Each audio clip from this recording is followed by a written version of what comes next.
حمدہ خاموشی سے سنتی رہی، اس سے یہی ریاکشن کی امید تھی، ابھی تو پاپا اور بھیا کی بھی سننی تھی، اپنے سچ کا خمیازہ اسے لعنت ملامت اور لعن طعن سن کر بھگتنا تھا۔ وہ خاموشی سے اٹھی اور اپنے روم کی طرف چل دی۔ نادر احمد خاندانی امیر تھے، ان کے والد کا کپڑے کا کاروبار تھا، انہوں نے بھی ہوش سنبھال کے اسی کاروبار کو سنبھالا۔ 2 بچے عقیل احمد اور حمدہ تھے، بیوی نغمانہ بیگم ان کے رشتے میں کزن لگتی تھی۔ بچوں نے آنکھ کھولتے ہی پیسہ دیکھا تھا، مگر اس کے باوجود عقیل اور حمدہ فطرتاً اچھے تھے، غرور تکبر نام کو نہیں تھا۔ گھر کا ماحول بھی اچھا تھا، بچے اچھے اسکول اور پھر کالج سے یونیورسٹی تک آ گئے۔ عقیل نے پڑھائی مکمل کر کے نادر احمد کے ساتھ کاروبار سنبھال لیا۔ حمدہ بھی پڑھ رہی تھی، حمدہ کے ساتھ پڑھنے والے لڑکے ارمغان کو حمدہ اچھی لگتی تھی، دونوں کی اکثر آپس میں بات چیت ہو جاتی۔ ارمغان مڈل فیملی سے تعلق رکھنے والا یتیم لڑکا تھا، جس کے کاندھوں پر 2 بہنوں اور ماں کی ذمہ داری تھی۔ وہ پڑھائی کے ساتھ ساتھ پرائیویٹ جاب بھی کرتا تھا۔ سوہر شکل کا خوبصورت اور اسمارٹ تھا، پہننے کا سلیقہ بھی تھا، اس سے یونیورسٹی میں لڑکوں میں منفرد نظر آتا تھا۔ بہت ساری لڑکیاں اس کی دوستی کی خواہاں تھیں، لیکن وہ صرف حمدہ کی طرف راغب تھا۔ حمدہ کو بھی ارمغان اچھا لگتا تھا۔ اس روز خالی پیریڈ تھا، حمدہ بینچ پر اکیلی بیٹھی تھی، آج اس کی واحد دوست بھی نہیں آئی تھی۔ السلام علیکم، آواز پر سر اٹھایا، سامنے ارمغان کھڑا تھا۔ وعلیکم السلام، کیا بات ہے آج تم اکیلی ہو؟ جی میری فرینڈ نے آج چھٹی کی ہے، حمدہ نے ہاتھ میں پکڑی کتاب سائڈ پر رکھتے ہوئے کہا۔ تو کیا میں کمپنی دے سکتا ہوں ایز اے فرینڈ؟ ارمغان نے خوشگوار لہجے میں سر کو ہلکا سا خم کرتے ہوئے پوچھا۔ وائی ناٹ، وہ مسکرائی۔ Thank you so much.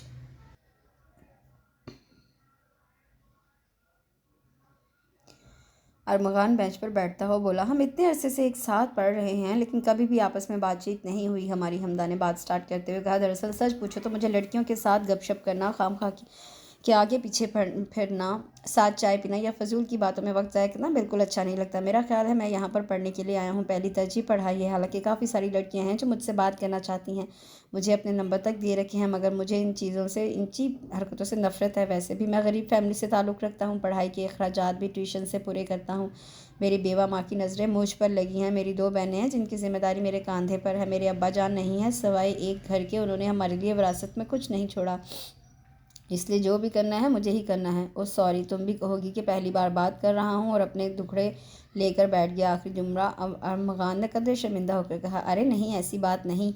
حمدہ جو چپ چاپ اس کی باتیں سن رہی تھی، ساتھ ساتھ اس سے امپریس بھی ہو رہی تھی، اس کی خجالت پر جلدی سے بولی، دراصل میں نے کبھی بھی یہ باتیں کسی سے شیئر نہیں کی، مگر سچ پوچھو تو تم تمام لڑکیوں سے الگ اور منفرد لگی ہو، اس لیے شاید میں نے سچائی بیان کر دی۔ وہ بدستور خجل ہو رہا تھا۔ اچھا لگا ارمغان مجھے کہ آپ نے مجھے اس قابل سمجھا۔ میں اپنے بارے میں بتا دوں کہ اپنے بارے میں کچھ بتانے کی ضرورت نہیں، کچھ لوگوں سے ہمارا ایسا رشتہ ہوتا ہے کہ ہمیں ان کے بارے میں مکمل آگاہی ہوتی ہے، ہم ان کو دل سے چاہنے لگتے ہیں، گو کہ ہم نے کبھی بات چیت نہیں کی، لیکن میں تمہارے بارے میں سب کچھ جانتا ہوں کہ تم امیر فیملی سے تعلق رکھتی ہو، تمہارے پاپا اور بھائی بزنس کرتے ہیں، تم شاہانہ زندگی گزارتی ہو، اس کے باوجود بھی انتہائی سادہ مزاج اور سافٹ لڑکی ہو، تم میں ایٹیٹیوڈ نام کی کوئی چیز بھی نہیں، اور یہی باتیں تھی تمہیں سب سے منفرد کرتی ہیں۔ اس بات کو لے کر میں تمہاری طرف مائل ہوا ہوں۔ کیا؟ آئی ایم سوری حمدہ، شاید میں زیادہ بولنے لگا ہوں، آئی ایم سو سوری، مجھے اپنی اور تمہاری حیثیت دیکھ کر بات کرنی چاہیے۔ ارمغان کے چہرے پر بے بسی نمایاں تھی، اس نے بے چارگی سے حمدہ کی طرف دیکھتے ہوئے کہا اور اٹھنے لگا۔ ارمغان، مجھے تمہاری باتیں بری نہیں لگی، تم بھی سب سے الگ ہو، بلو جینز اور وائٹ لائننگ کی ٹی شرٹ میں مناسب قد و خال اور جاذب نظر۔ ارمغان کو یہ بغور دیکھتے ہوئے سادگی سے اس کی بات کا جواب دیا۔ Oh thank you so much dear friend. Armaghan کھل کر مسکرائی۔ یہ پہلی ملاقات تھی جس میں دونوں ایک دوسرے کے بارے میں سب کچھ جان چکے تھے۔ ارمغان کو تو اس کے بارے میں سب کچھ پتا تھا، یہ بھی کہ وہ کہاں رہتی ہے۔ باتیں ملاقاتیں ہوتی رہیں، ارمغان گو کہ غریب تھا مگر فطرتاً خوددار تھا۔ آہستہ آہستہ یہ دوستی محبت میں تبدیل ہو گئی۔ حمدہ کو ارمغان ایک بار گھر بھی لے گیا، 120 گز پر بنا ہوا چھوٹا سا 2 منزلہ مکان تھا۔ گھر میں آسائشات تو نہیں تھی، البتہ ضروریت کی ہر چیز موجود تھی۔ 2 چھوٹی بہنیں تھیں جن کے رشتے طے ہو چکے تھے، دونوں پڑھ رہی تھیں۔ اماں تھوڑی سی تیز مگر محبت کرنے والی خاتون تھیں۔ اسے ارمغان کے گھر کا ماحول اچھا لگا۔ حمدہ نے ارمغان کو نادر احمد سے بھی ملوایا۔ عقیل اور نادر احمد کو یہ خوددار نوجوان اچھا لگا جس میں آگے بڑھنے کی، کچھ کرنے کی جستجو تھی۔ فطرتاً نادر احمد بھی ایسے نہیں تھے کہ ان کو امیر کبیر یا اسٹیٹس والا داماد چاہیے تھا، ان کو حمدہ کی پسند اور خوشی عزیز تھی۔ ان کا ماننا تھا مرد کو اپنے زور بازو پر بھروسہ ہونا چاہیے، اور یہ لگن انہوں نے ارمغان کے اندر دیکھی تھی، تب ہی ان کو ارمغان اچھا لگا تھا۔ ان کو اندازہ تھا کہ وہ ترقی کر سکتا ہے، اس میں کچھ کرنے کی لگن ہے، جستجو ہے، ذہین ہے اور گہری سوچ رکھنے والا نوجوان ہے، عقل مندی سے خود کے لیے کچھ کرنے کی ہمت رکھتا ہے۔ باقی ان دونوں باپ بیٹے کا ارادہ تھا کہ حمدہ کے حوالے سے وہ ارمغان کی پس پردہ مدد کریں گے، مگر جب ارمغان کو اس بات کا پتہ چلا تو اس نے سختی سے منع کر دیا۔ باقاعدہ رشتہ طے ہو گیا تھا۔ نغمانہ بیگم کو ارمغان کی والدہ تیز ترار خاتون لگی، جبکہ